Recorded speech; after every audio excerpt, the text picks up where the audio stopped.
one thing about Amanda, Mike and I talk about it, like what if we can describe our guest as like a superhero, right?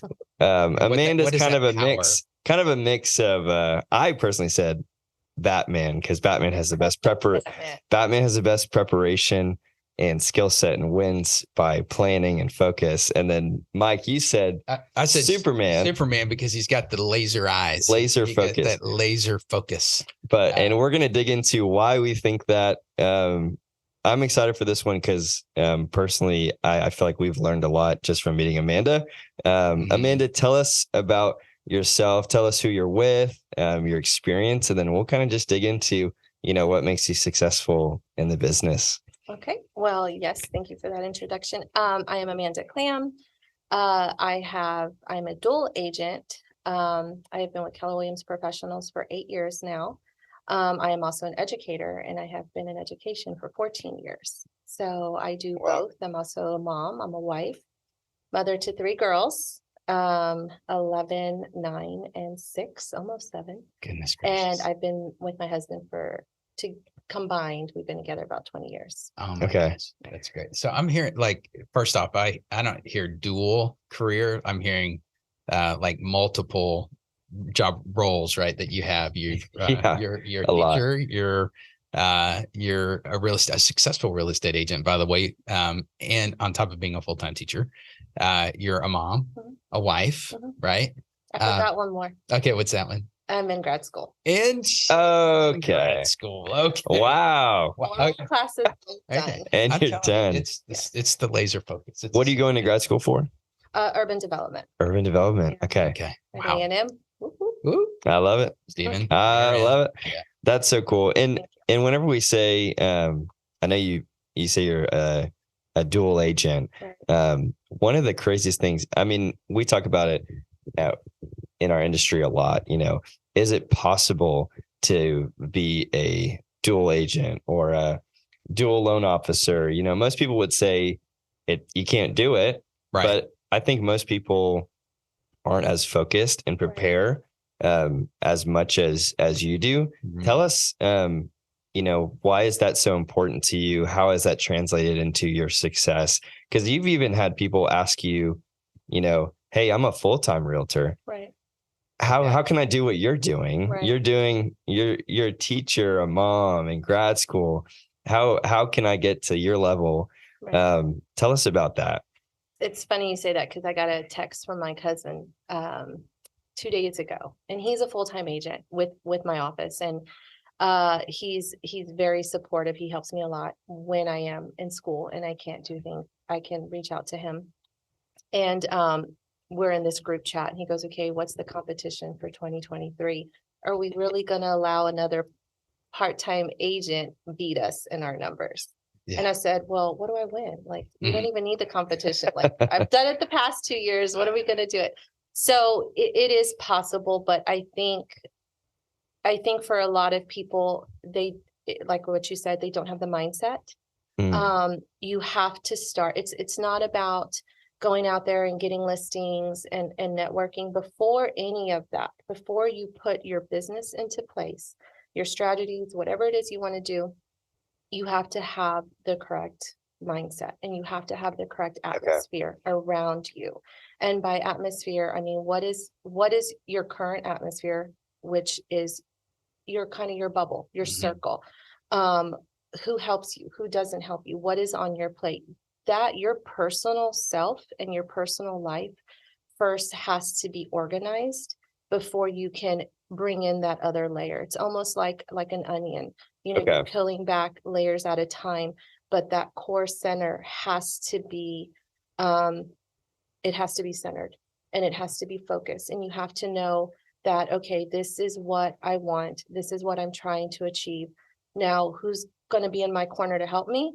And what do I need to do to get there?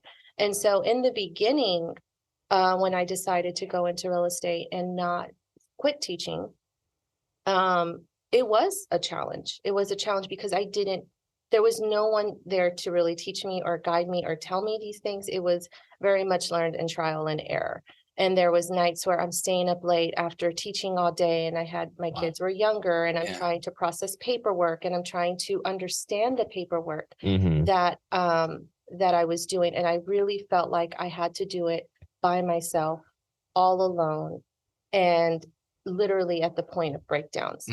And so it wasn't until I got to that low point that I realized successful people are successful because there's other people around them that are helping them to become successful. It is very much not a one-man show.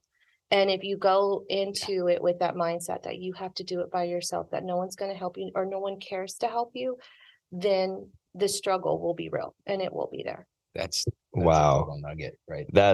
I love that. That's so true. And yeah, your community is so important. You know, when you're in like a community or you have your sphere around you, you're kind of giving to each other. Yeah. And in different ways, you know, you're providing for each other's needs, and it's a really cool way to live.